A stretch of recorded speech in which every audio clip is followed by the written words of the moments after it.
আসসালামু আলাইকুম রহমতুল্লাহ বারাকাতুহ। আমার সম্মানিত দর্শক শ্রোতা ভাই এবং বোনেরা, আশা করি আপনারা সবাই সহি সালামতে আছেন। আর মাত্র 11 দিন পরে বাংলাদেশে দীর্ঘ প্রায় 1.5 যুগ পরে একটি প্রত্যাশিত নির্বাচন হতে চলেছে। কতটুকু প্রত্যাশিত হবে এটা আমরা জানি না। এটা বাংলাদেশ সরকার তার সংশ্লিষ্ট আইন শৃঙ্খলা রক্ষাকারী বাহিনী নিয়ে মাঠে কতটুকু অবস্থান নেবে, কত শক্তভাবে এটাকে ম্যানেজ করতে পারবে, এটা আগামীর কয়েকদিনেই আমরা বুঝতে পারব। তবে নির্বাচনী সভাগুলোতে যেভাবে বড় দুইটি দলের মধ্যে মনোমালিন্য এবং দ্বিধাদ্বন্দ্ব, একে অপরের বিরোধিতা করা, এই সমস্তগুলো প্রকট হয়ে উঠছে, তাতে আমরা কিছুটা হলেও শঙ্কিত যে সুষ্ঠু নির্বাচন সম্ভব হবে কি না। নির্বাচন কমিশন এবং সরকার আশা করছেন সুষ্ঠু নির্বাচন হবে, কিন্তু আপাত পরিবেশ দেখে আমাদের মনে হচ্ছে না যে আদৌ বাংলাদেশ সরকার সুষ্ঠু নির্বাচনের যে প্রতিশ্রুতি সেটা বাস্তবায়ন করতে সক্ষম হবেন কি না। আমরা এটা আশা করি যে সুষ্ঠু নির্বাচন অনুষ্ঠিত হোক। এর মাধ্যমেই জানা যাবে যে কোন দল বাংলাদেশে জনপ্রিয়। তবে একটা কথা এখানে বলে রাখা দরকার যে বাংলাদেশের শিক্ষিত সমাজের একটি বড় অংশ, অধিকাংশ শিক্ষিত জনগোষ্ঠী অন্যতম বৃহত্তম দল জামাতের বিরোধী।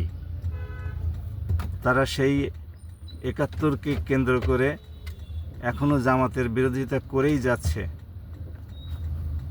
কথাবার্তায়, লেখনীতে, মিডিয়ায় প্রচারণার মাধ্যমে তারা জামাতের নিয়মিত বিরোধিতা করে যাচ্ছে এবং ওই ইস্যুটাকে বড় করে দেখছে। কারণ আগামীর তরুণ ভোটাররা এই প্রচারণাকে কতটুকু গুরুত্বের সাথে নিবে এবং জামাতের মধ্যে তারা কতটুকু সম্ভাবনা দেখবে, এটা তরুণ ভোটাররাই নির্ধারণ করবে। প্রবাসী ভোটারদের মধ্যে মাত্র 20 লাখের মতো নাকি রেজিস্ট্রেশন করেছে বলে শোনা যায়। তো প্রতি ভোটার প্রতি যদি গড়ে 4 জন করে পরিবারের সদস্য থাকে, তার মধ্যে তো কিছু নাবালক আছে, তার মানে 3 জন করে ধরি, তাহলে 3 কোটি 60 লাখ। এই 60 লাখ ভোটার কোন দলে ভোট দিবে তার উপরেও নির্ভর করবে। যদিও এই 60 লক্ষ ভোটার বিভিন্ন জেলায় ছড়িয়ে ছিটিয়ে থাকা অবস্থাতে বিদেশে প্রবাসী হয়েছে, তাদের ভোটেরও একটা গুরুত্ব কম বেশি হলেও থাকবে।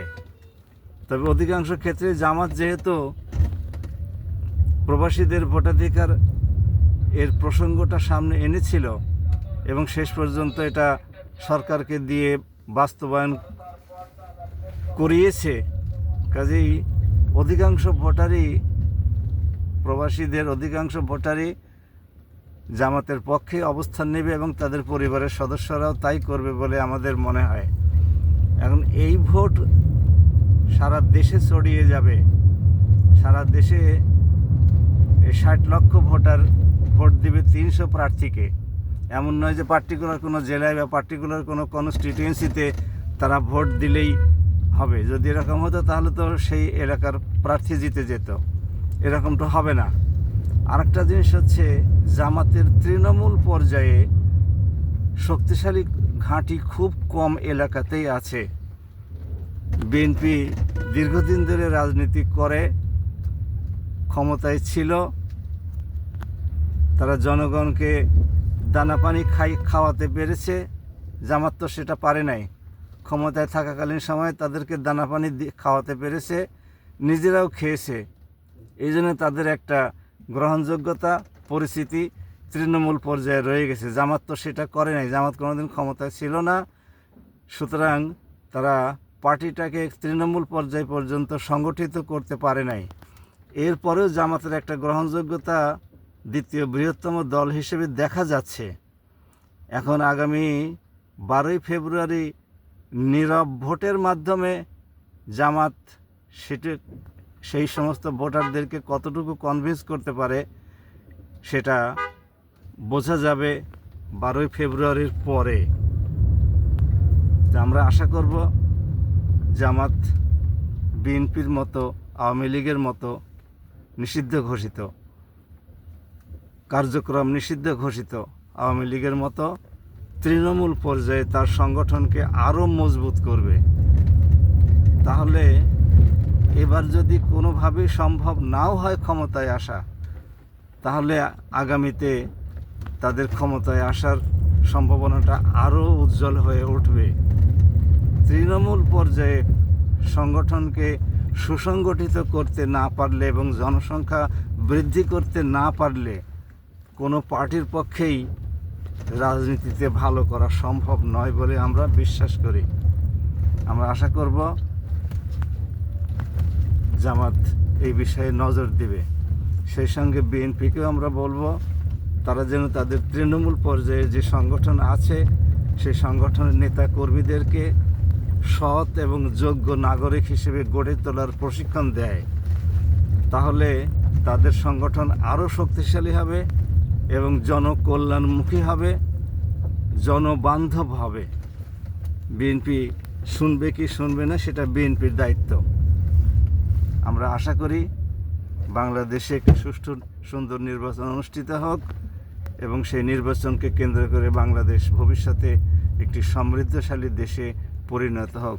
যে দলের হাত ধরে বাংলাদেশ তার এই কাঙ্ক্ষিত লক্ষ্যে উপনীত হতে সক্ষম হবে, সেই দলই বাংলাদেশের জনপ্রিয় রাজনৈতিক দল হিসেবে প্রতিষ্ঠিত হবে এবং বিবেচিত হবে বলে আমরা বিশ্বাস করি।